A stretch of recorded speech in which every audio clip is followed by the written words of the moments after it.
창세기 26장 17절과 18절입니다. 창세기 26장 17절과 18절 합독합니다. 이삭이 그곳을 떠나 그랄 골짜기에 장막을 치고 거기 우거하며 그 아비 아브라함 때 팠던 우물들을 다시 팠으니 이는 아브라함 죽은 후에 블레셋 사람이 그 우물들을 메웠음이라. 이삭이 그 우물들의 이름을 그 아비에 부르던 이름으로 불렀더라. 아멘. 요즘 이제 우리 열방선교회에서는 부흥에 대해서 살펴보고 있습니다. 오늘의 세 번째 시간인데요. 지난 시간에 부흥의 장애물에 대해서 나눴습니다. 그래서 오늘부터는 몇 주에 걸쳐서 부흥의 장애물들이 무엇인가 그것을 좀 보기로 원하고요. 첫 번째 시간에서 이제 불신 나누겠는데, 지난 시간에 했던 거 잠깐 요약을 해보죠. 지금 한국 교회는 안팎으로 위기에 처했습니다. 안으로는 생명을 잃었고, 믿음을 잃었고, 성령을 잃었고, 말씀이 없고, 능력이 없고, 무능한 교회죠. 또 밖으로는 종교다운주의, 또 이슬람, 동성애, 사이비 이단들이 강력하게 힘으로 밀고 오고 있습니다. 최고의 위기의 순간이 아닐 수가 없습니다. 이 엄청난 위기의 한국교회는 어떻게 할 것인가? 어떻게 할 것인가? 이것을 우리는 이삭의 삶을 통해서 지난 시간, 지지난 시간 잠깐 살펴봤죠. 이삭이 하나님의 말씀에 순종해서 창세기 26장에 큰 부흥을 맞이하죠. 연이태에 2년 연속 내리 가뭄이 들었음에도 불구하고 하나님 말씀에 순종한 이삭은 그 다음에 100배의 소득을 올립니다. 이것은 하나님만이 할 수 있죠. 하나님 말씀에 순종하는 하나님의 백성들은 그러한 놀라운 부흥을 맞이할 것을 믿습니다.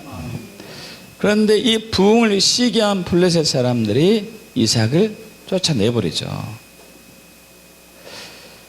여러분, 중동 팔레스타인은 물이 굉장히 귀한 곳입니다. 1년의 강수량이 정말 부족해요. 그래서 거기는 우기 때만 비가 오고 나머지 때는 비가 거의 안 오죠. 우리는 사시사철 비가 오는 셈이에요. 이번 겨울에도 비가 꽤 왔었고 봄에도 비가 꽤 오고 그러는데 그건 우기 때만 달랑 와요. 그래서 항상 물을 이렇게 받아놓고 하는데, 여러분, 특히 이삭의 직업은 가축들이 굉장히 많았기 때문에 당장 물이 없으면 안 되는 거죠. 그래서 이 위기의 순간에 이삭은 무엇을 했는가? 그는 이 위기를 움직일 수 있는, 돌파할 수 있는 전문가를 부르지도 않았고 점쟁이를 찾아가지 않았고, 그가 했던 것은 아버지가 팠던 우물로 다시 갔던 것이죠. 그 부흥의 옛적으로 다시 들어갔었죠. 아버지 아브라함은 우물 파기의 명수, 부흥의 명수였어요. 근데 찾아갔긴 했지만은 어떻게 됐죠? 블레셋 사람들이 거기 쓰레기와 잡동사니 흙으로 다 메워버렸죠. 그러나 거기는 분명히 물이 있습니다. 그러나 마실 수 없는 물인 것이죠. 교회 역사는 굴곡이 심했었습니다. 구약 때나 지금이나 마찬가지죠. 그럼 지금 우리 이 시대에 일어나고 있는 폭력, 그리고 살인, 음란, 간통, 간음, 동성애, 이런 것들은요 새로운 것들이 아닙니다. 옛날에도 있었습니다. 옛날에도 있었고 지금도 있는 것이죠. 새로운 것도 아닙니다. 그러나 옛날에도 그 어려움 속에서도 하나님께서 교회와 함께하고 하나님의 백성과 함께하면서 그 지역이 완전히 바뀌었습니다. 할렐루야. 그래서 우리는 이걸 이제 통하여서 이 시대에 어떻게 그것을 회복할 수 있는 것인가 보는 것이죠. 고통의 문제는 블레셋 사람들이 막아버린, 그리고 그래서 잡동사니 쓰레기가 가득 찬 그 우물, 물이 있음에도 불구하고 좀 마시지 못하는, 거기에서 일어나는 것이죠. 교회사의 역사를 볼 때 교회사의 역사 과정 속에서 부흥이 왔던 시기 그리고 침체됐던 시기가 명확히 구분되는 것이 있는데요. 제일 거기서 구분되는 것은 그 침체됐던 시기, 부흥이 됐던 시기에 제일 첫째 중추적인 핵심의 단어는 진리입니다. 진리. 진리를 잃어버리면 교회가 침체돼요. 진리를 회복하면 교회가 부흥합니다. 있습니까? 이게 굉장히 중요한 부분이에요. 진리 부분이죠. 어떤 진리들이 감추어졌거나 어떤 진리들이 왜곡됐거나 어떤 진리들이 비틀어졌거나 거짓이 진리를 바뀌었거나 진리가 거짓으로 바뀌었다거나 이런 부분들이 이제 암흑시대로 가게 되는 것이죠. 대표적으로 마틴 루터가 종교개혁 하기 전에 그때 카톨릭 개신교천 카톨릭 시대에서는 그때는 암흑의 시대라고 했잖아요. 암흑의 시대, 어둠의 시대. 이때는 진리가 완전히 막혀 있었었죠. 카톨릭의 신부들도 마찬가지고 교인들도 마찬가지고 수녀들도 마찬가지고 영적인 생명을 전혀 갖지 못하고 어둠 속에 있었죠. 또 18세기 존 웨슬리, 또 당시 조지 휘필드 이런 사람들의 부흥이 일어나기 전에 역시 교회에 생명을 잃어버렸고 대다수 사람들이 예배에 참여하지 않았고요. 싸움을 즐겨했고 갈등이 있었고 교회가 자꾸 나눠지고 이런 이제 어둠의 시간들이 있었습니다.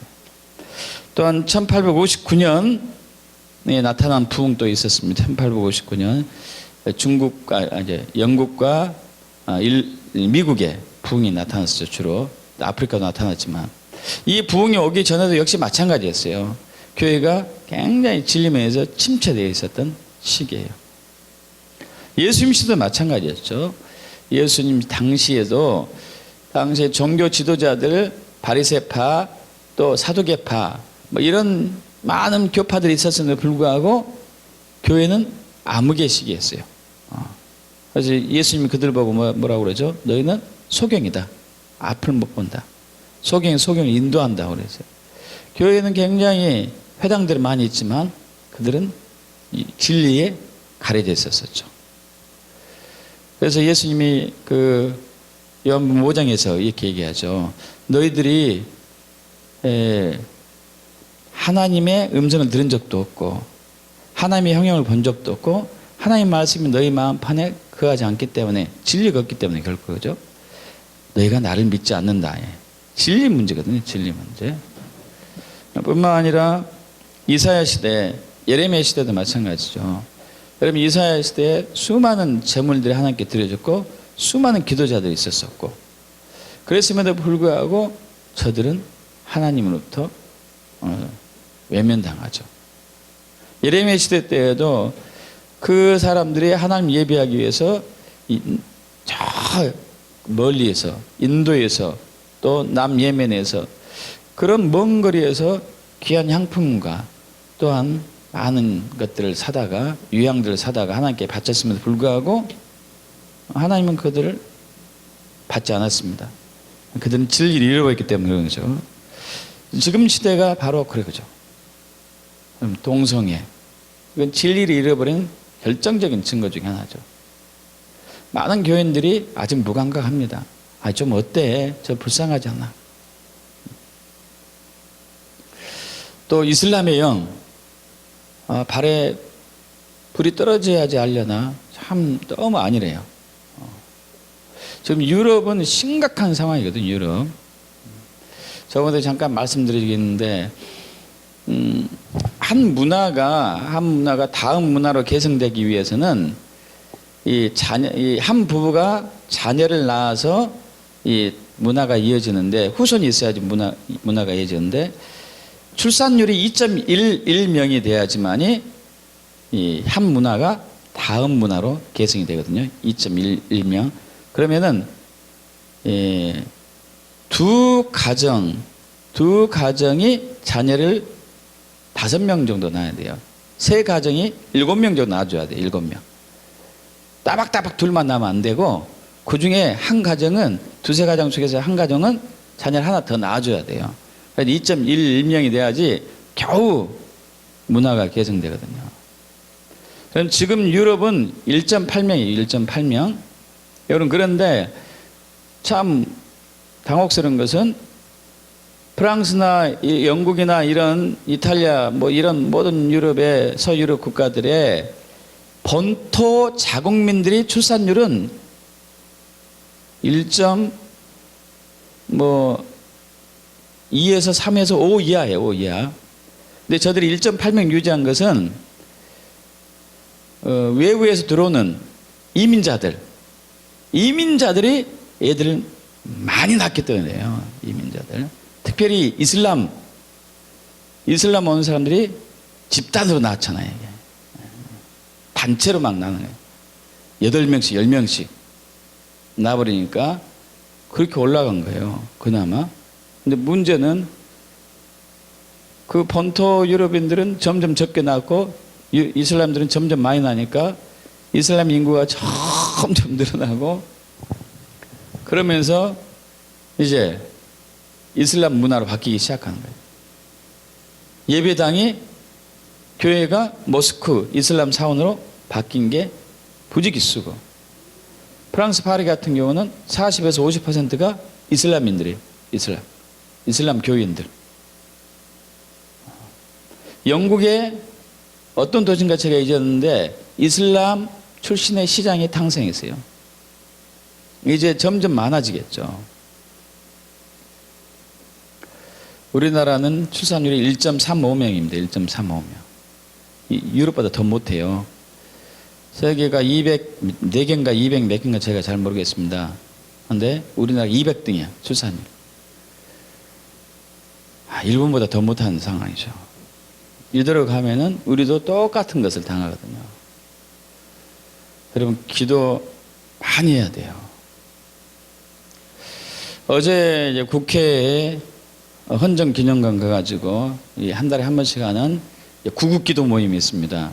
주로 이제 기도 용사들, 목회자들, 또 기도 대표자들이 많이 모이는데, 어떤 분이 참 의미심장한 이야기를 하더라고요. 한국교회가 이렇게 추락한 이유 중에 하나가 한나 기도회가 사라졌다. 이게. 한국교회. 한나 기도회가 살아나야 된다. 어머니들의 기도가 사라졌다. 그래서 영적인 태가 닫혔고 육적인 태가 닫혀버렸다 이거예요. 영적인 육적인 태가 다 닫혀버렸다. 그래서 그분이 간곡하게 얘기하더라고요.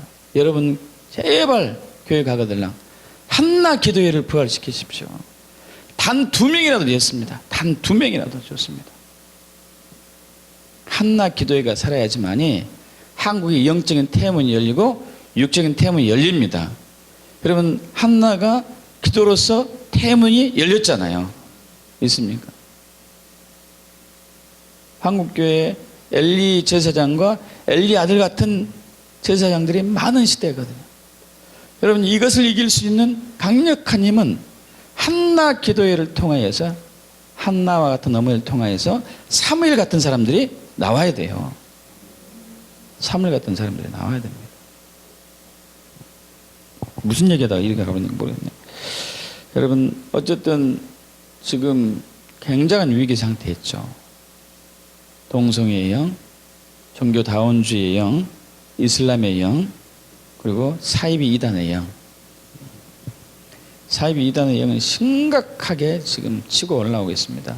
박옥수, 신천지, 통일교는 뭐 기본이고 몰몬교, 여호와 증인, 또 이초석인가? 이초석. 와, 여러분 저와 여러분들이 한국교회가 한국의 리더자들이 영적인 힘이 세야 돼요. 왜 세야 되느냐? 지금 한 3년 전인가 여기 아시는 분 계시겠지만 우리 교회 금요일마다 금요 기도 모임에 참여했던 이초석 교회에 다녔던 사람이 왔어요. 여성분인데 기억나는 분 아실 거예요. 한 2달 다녔었어요. 2달 다니고 화요 집회도 가끔 나오고 했었었고 그러면서 굉장히 이분이 좀 깨었어요. 깨어났습니다. 그래서 거기를 빠져나와야 되겠다 했는데 그날 꿈에 이초석이 나타났어요. 가지 말라고. 그대로 안 왔습니다. 그래서 왜 안 왔나 하고 다른 사람 통해서 알아보니까 그 얘기를 들렸어요. 이초석의 악한 영에 딱 메어버린 것이에요, 여러분. 메어버렸어요. 오늘 이제 우리 감리교 우리 이제 교역자 회의, 관악지방 교역자 회의에 갔었는데 식사하면서 목회자들 이런저런 이제 얘기하게 됐는데 한 젊은 목회자가 이런 얘기를 해요. 자기가 이제 신대원 다닐 때 자기 아는 사람이 자기 동기인가 누군지 모르겠는데 여러분 JMS 아십니까? 정명 뭐죠? JMS니까 어쨌든 이제 2단이잖아요. 거기도 2단. 그래서 이 사람을 개종시킨다고 갔대요. 진짜 만났대요. 신학생이. 그 사람 만났어요. 그래서 왜 왔냐? 그래서 내가 당신에게 진짜 복음을 전하기 위해서 왔다. 이렇게 얘기했대요. 당돌하죠. 담대한 것 같아. 그래서 정명석이구나. 정명석이 맞죠? 정명석이가 그래? 그러면은 네가 나하고 얘기하기 전에 1시간만 기도굴에 가서 기도하고 와라. 그래서 이 사람이 뭐 그거 나쁘지 않잖아요.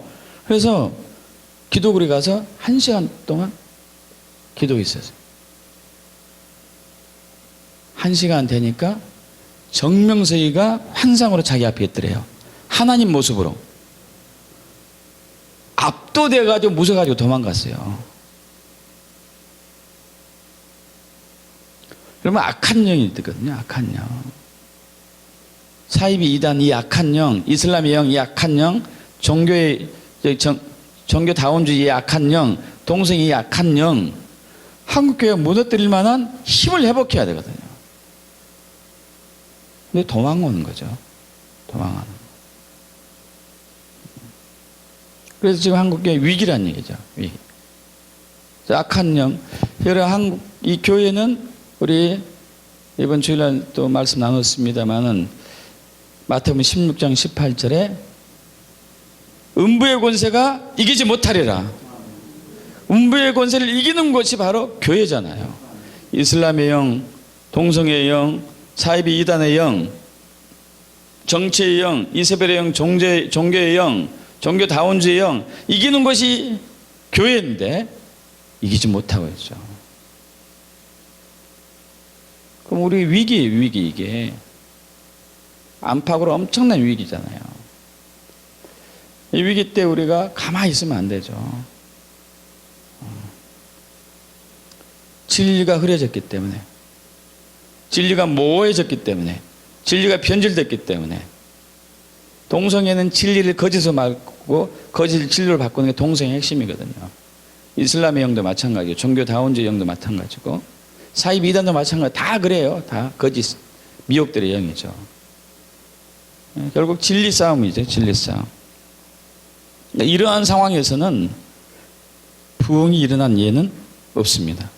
십자가 예수를 부인한 가운데 부흥이 일어난 예는 없습니다. 그런데 십자가 예수 진리가 회복되었을 때 부흥이 일어났어요. 할렐루야. 십자가 예수 진리가 회복되었을 때 부흥이 일어나겠습니다.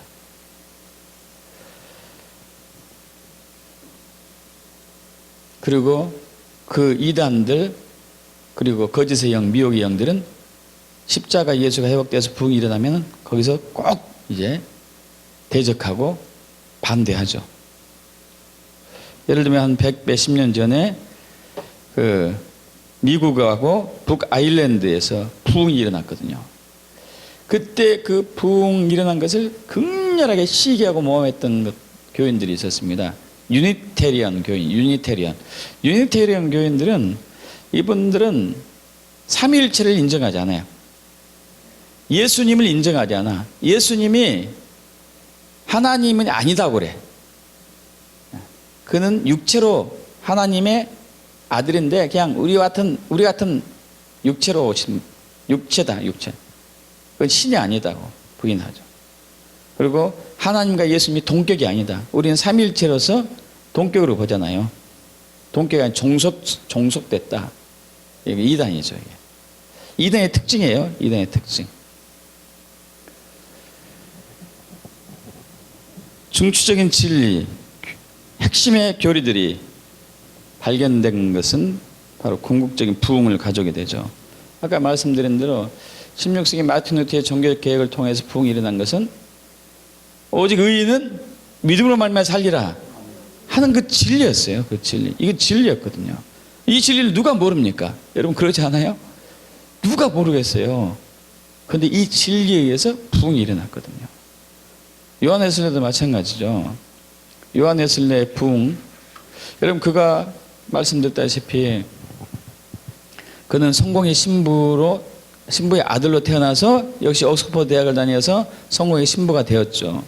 대학교 때 얼마나 철저하게 말씀 보고 기도하고 예배했는지 규칙쟁이들이란 별명을 얻었을 정도로 전도하고 매일 한 번씩 만나서 동생 찰스 웨슬리 이 기도팀들이 만나가지고 예배하고 기도하고 성경 연구하고 전도하고 그래서 주변에서 메소디스트 규칙쟁이들이라고 했잖아요. 그래서 감리교가 메소디스트가 됐는데 이분이 성공의 신부가 돼가지고 미국의 인디안들을 복음을 전하려고 선교사로 파송돼서 가서 거기서 이제 큰 열매를 못 얻었죠. 그러다가 실망 안고 미국에서 영국으로 돌아오는 도중에 풍랑을 만나고 그때 배가 막 자초될 위기에 불안과 공포에 휩싸였는데 배 갑판 한쪽에서는 정말 아름다운 찬양이 울려 퍼지고 있었어요. 여러분 저와 여러분들 그러한 위기에 주님을 기쁘게 찬양하기를 축복합니다. 이게 진짜 신앙이에요. 진짜 신앙. 여러분 진짜 신앙 가져야 될 때라니까요. 조금만 힘들면 막 삐지고 막 토라지고 막 그러지 말고 그럴수록 예배해야 된다니까요. 예배. 여러분 존 웨슬리가 그렇게 믿음이 자신 나름대로 철저하다고 했던 존 웨슬리가 두려워하고 공포에 떨었는데 한쪽에서는 하나님을 찬양하고 예배하고 기뻐하고 있었어요.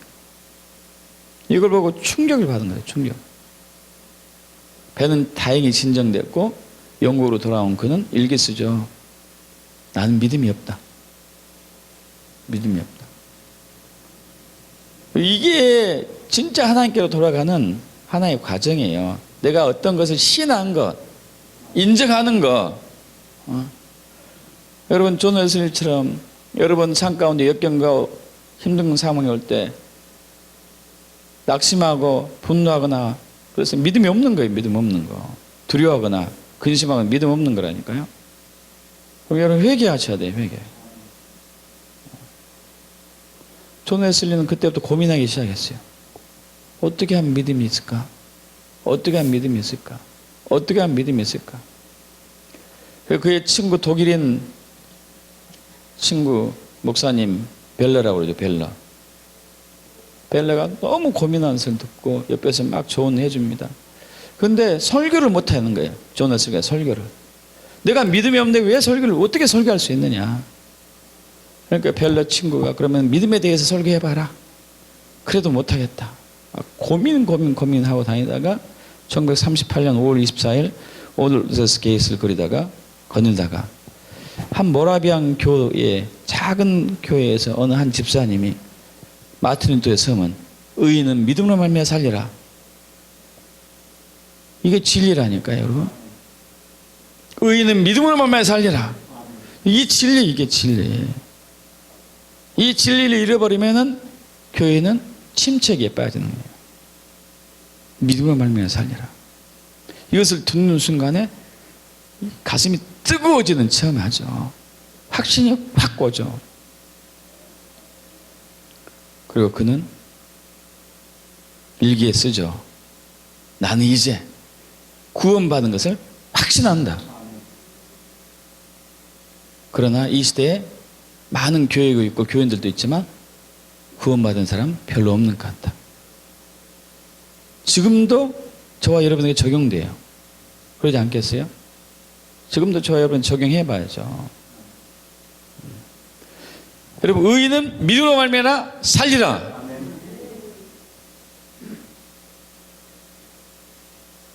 여러분, 사는 것을 느낍니까? 이 산다는 단어가 굉장한 단어거든요.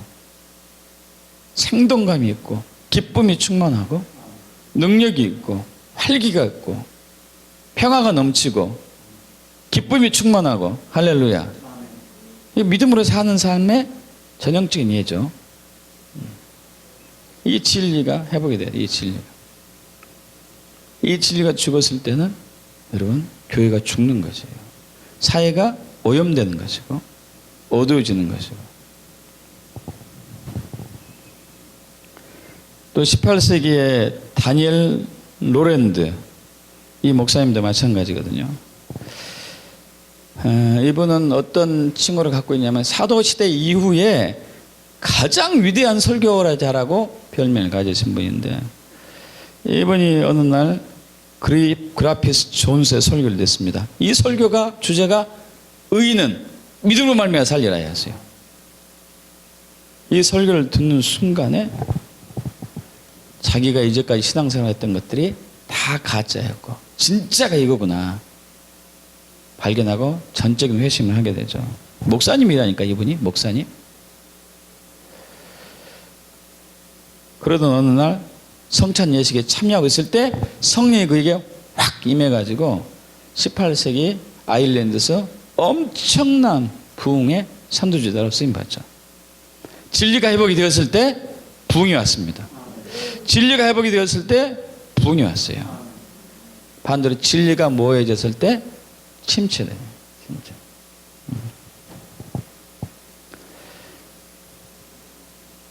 150년 전에 북아일랜드 장로교 사람들도 마찬가지예요. 이때 이 북아일랜드 쪽에 아리우스 파들이 일어나기 시작했어요. 아리우스 교파들이. 여러분, 아리우스 교파는 초대 교부 시대에 있었던 그 교파 2단 중에 하나인데, 이들도 저걸 거부해요. 유니테리언처럼 삼일체를 부인해요. 예수님의 신성을 부인하고. 이것이 막 득세하고 있었을 때 이 북아일랜드 장로교 사람들은 아니다. 삼일체 하나님이 반드시 동격이면서 예수님은 신이다. 예수님이 진리시다. 이것을 회복했을 때 부흥이 터지는 것이죠. 자, 지금 이 시대에 종교다운주의, 동성애, 사회위단, 이슬람 유형이 강력하게 저와 여러분을 위협하고 있습니다. 교회를 위협하고 있고 사회를 뿌리채 흔들고 있어요. 여러분, 이단의 특징, 삼위일체를 부인해요. 삼위일체를 부인. 자기가 하나님이다. 아니면 거의 비슷한 얘기를 하는 거예요. 예수님의 신성을 부인하는. 십자가 부활 외에 다른 이야기들 막 섞어서 얘기하고, 종말론을 가지고 장난치고, 특히 신천지처럼 기성교회하고 기존교회와 하나가 되지 못하고 당을 짓는 거예요. 정치형이에요. 정치형, 당 짓는 형이죠. 여러분, 우리 갈라디아서 5장 19절을 보면은 당 짓는 영이 있어요. 당 짓는 영. 자기들 끼리끼리 노는 거예요. 끼리끼리 하나 되지 못하고. 그리고 교인들 빼가는 거고. 또 다른 교파, 다른 교단을 정지하고 속이고 거짓말하고 성경 말씀에 일부를 빼거나 일부를 더하거나 성경 외에 다른 책을 가지고 있고, 객관적인 성경 해석의 기준이었고 교주에 특별한 계시가 있었다고요. 교주에 특별한 계시가 있었다. 그걸로 성경을 해석하는 거죠.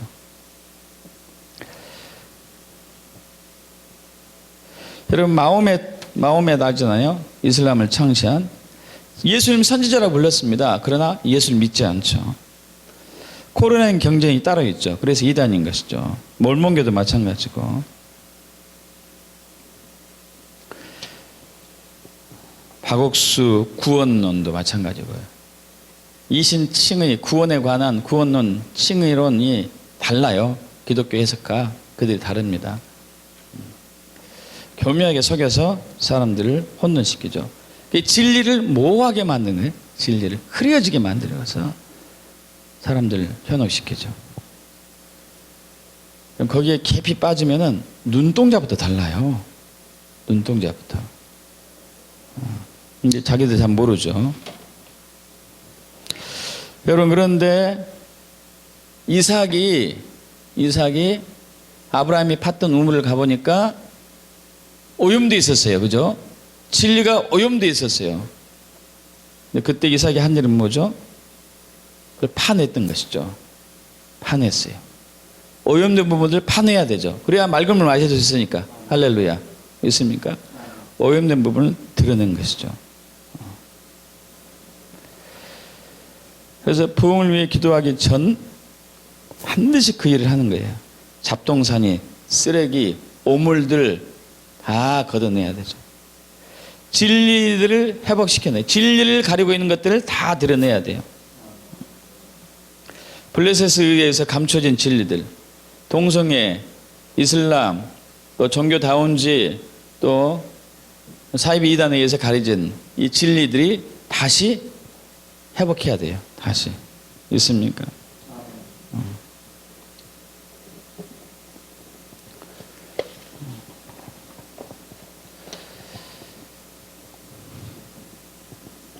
또 성경의 권위에 대한 문제도 우리가 좀 깊게 또 다루고 넘어가야 될 부분이죠. 진리가 가려지게 되면은 말씀의 진리도 가려져요. 말씀의 진리. 성경의 권위에 대한 문제도 가려지죠. 앞으로 지금 이제 우리나라에서 그런 일이 일어나지 않아야 되겠지만 동성애, 동성혼이 우리나라에서 허용된다 하면은 이제 성경을 없애자는 운동이 일어나겠죠. 왜냐하면 여기는 동성애가 불법이라고 악이라고 규정을 해놨기 때문에 이렇게 되면은 차별금지법에 이것이 위배되는 거예요. 이것이 성경이 위배되는 것이에요. 성경 말씀에 우리를 맞춰야 되는데 사람의 기준에 성경을 맞춰서 없애자는 운동이 일어나게 되죠. 성경 권위에 대한 도전을 하고 있는 거예요, 지금. 동성애는 성경 권위에 대한 도전입니다. 여러분 간통법 폐지도 성경 권위에 대한 도전이었는데 한국교회가 놓쳐버렸어요. 간통하지 말라고 우리 십계명 7번째 법에 있잖아요. 아시죠? 간음하지 말라. 그런데 한국은 이걸 놓쳐버렸어요. 회개해야 될 법이죠. 우리 회개해야 됩니다. 그래서 성경 권위를 지금 도전하고 있죠. 모든 종교에 권위 있을 수 있다. 그건 성경을 도전하고 있는 거예요. 그죠?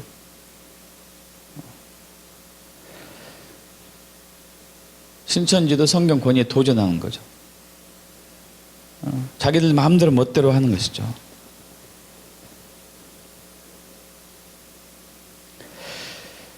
자, 오염된 진리를 크게 세 가지로 지금 로이드 존스 목사님이 얘기했는데요.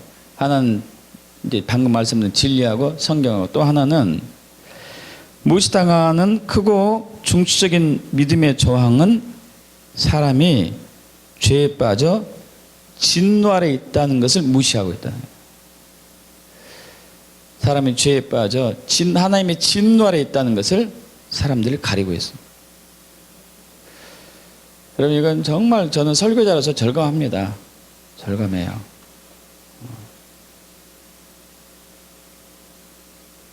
강대상에서 정말 회개하라, 회개해야 됩니다. 그럼 지금 회개 때입니다.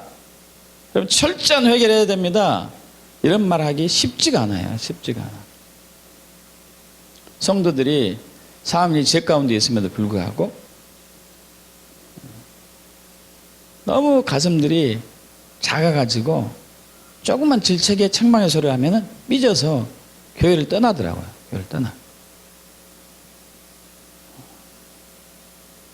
그리고 하는 얘기가 당신만 올려. 이거 당신만 올려. 왜 그렇게 메시지를 무겁게 전하느냐? 당신만 올리냐? 왜 다른 교회는 그러면 틀리다는 얘기냐? 다른 교회 틀리다는 얘기 안 했거든요.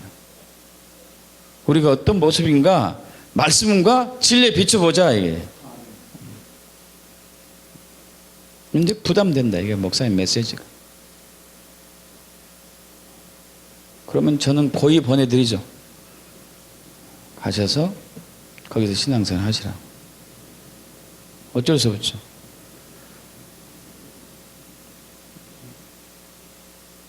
저번에 구로에서 교회 이렇게 첫 번째 교회 개척했을 때 십자가만 계속 전했거든요. 우리 십자가 모른다. 십자가를 붙들어야 된다. 십자가를 의지해야 된다. 십자가를 삼아야 된다. 그랬더니 집사님 두 분이 찾아가가지고 목사님 한 달에 한 번만 복에 대한 설교를 해 주십시오. 집사님 십자가가 복입니다.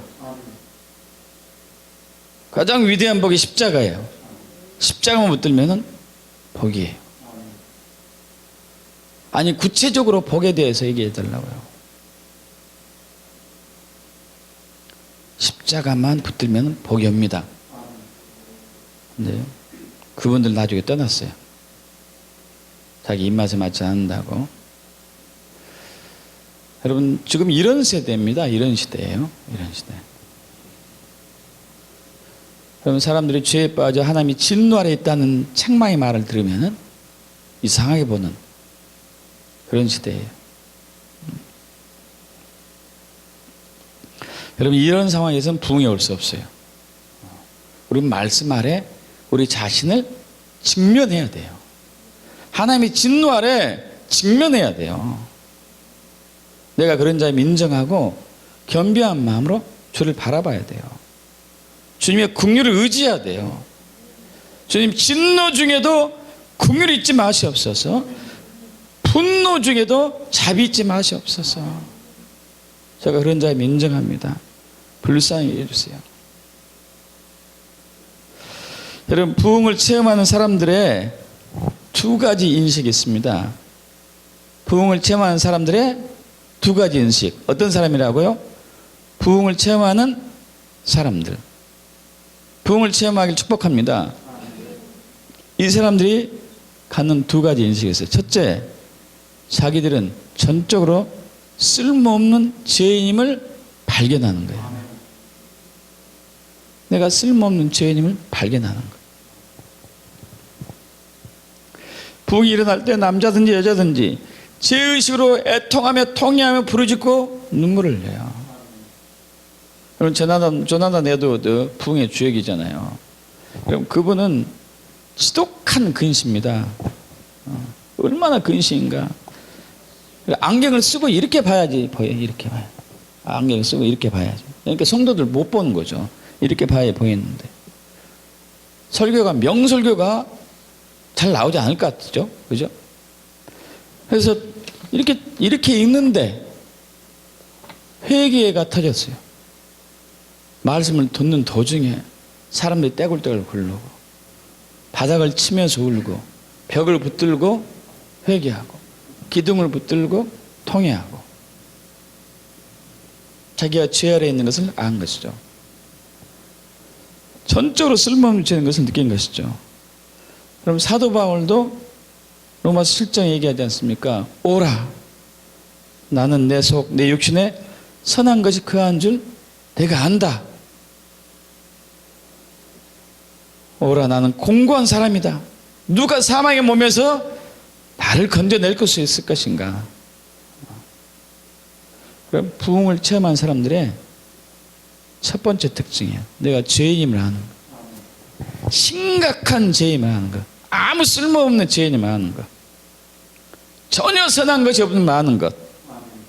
믿습니까? 그리고 그 이후에 두 번째 특징은 거룩한 하나님의 진노를 직면하고 그 앞에서 꼬꾸라지는 거죠. 그러면서 그들은 가장 깊은 고뇌를 느끼게 됩니다. 자기들은 하나님의 진노를 받아 마땅하고 하나님은 자신의 신적인 본성, 그 죄를 얼마나 하나님의 죄를 미워하는 것을 진짜 깨닫게 돼요. 하나님의 죄를 얼마나 미워한다는 것을 진짜 깨닫게 돼요.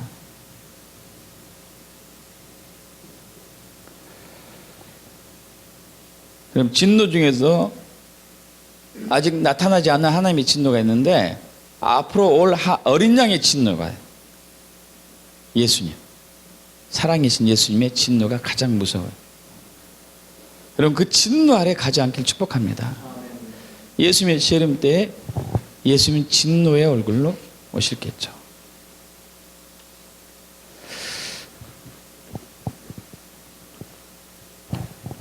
저번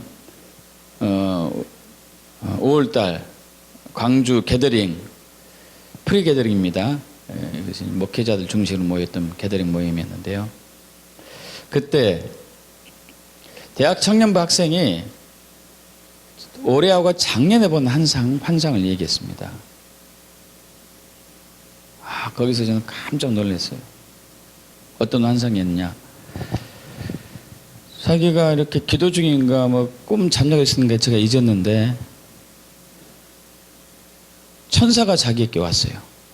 천사가 자기에게 와가지고 자기 손을 붙들고 지구 밖으로 갔습니다. 얼마나 빠른 속도인지 순식간에 지구가 그냥 농구공만 해지더래요.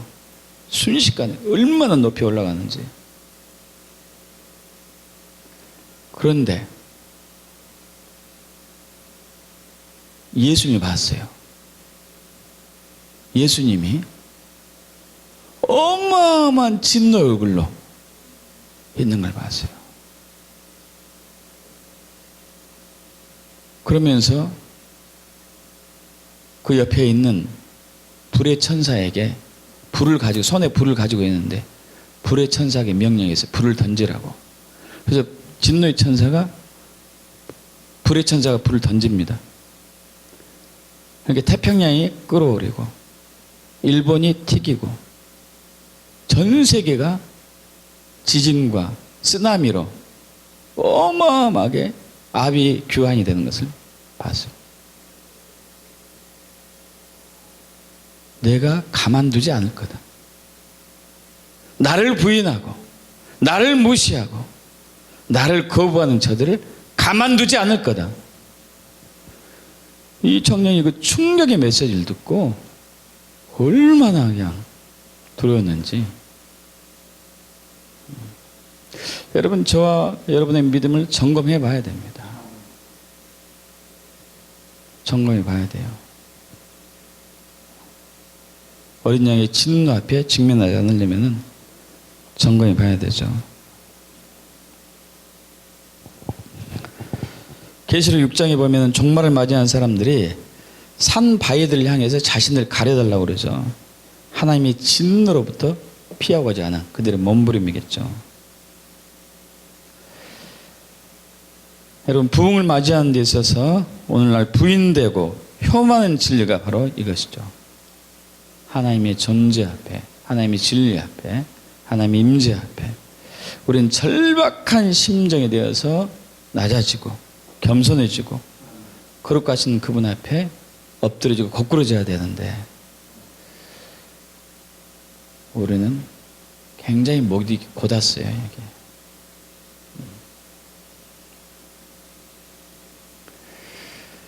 여러분, 이 사회가 혼탁하고 부패한 것은 저들의 책임이 아닙니다. 교회의 책임이거든요. 저와 여러분의 책임이죠. 음부의 권세가 이기지 못하리라. 대적의 성물을 취할 것이다. 이 교회의 정체성을 잃어버리고 진리를 잃어버리고 믿음을 잃어버리고 방황하고 있는 이 교회에 생명이 없기 때문에 세상은 어두워지고 혼탁해지고 부패지고 있는 것이죠. 그래서 우리에게는 다시 부흥이 필요합니다. 영적인 대각성이 필요하죠. 대부흥이 필요하죠. 진리를 회복해야 돼요. 십자가를 회복해야 돼요. 말씀 앞에 엎드려야 돼요. 내가 철저한 죄임을 깨닫고 도저히 구제받을 수 없는 죄인임을 심각하게 인식하고 그분이 우리를 향한 진노가 있다는 것을 시인하고 우리는 두려운 마음으로 엎드려야 돼요. 그런 부흥의 특징이 그거예요. 이 과정을 반드시 거쳤습니다. 교회의 흥망성쇠가 항상 이렇게 됐었죠. 부흥이 있다가 초대교회에 부흥이 있었습니다. 그 이후로 313년을 기준으로 교회가 타락하죠. 진리를 잃어버렸기 때문에 암흑시대에 쑥 들어가죠. 그러나 마틴 루터의 종교개혁을 통해서 의인은 믿음으로 말미암아 살리라. 진리가 회복되면서 교회가 회복되었어요. 그러나 또 다시 교회가 타락하죠. 다시 존 웨슬리가 의인은 믿음으로 말미암아 살리라. 그러니까 다시 회복되죠. 항상 교회는 이래 왔어요. 여러분 이게 지금 직면에 있는 문제들은 진리 문제예요. 진리 문제. 교회가 진리를 회복하면 부흥이 오는 것이죠. 할렐루야.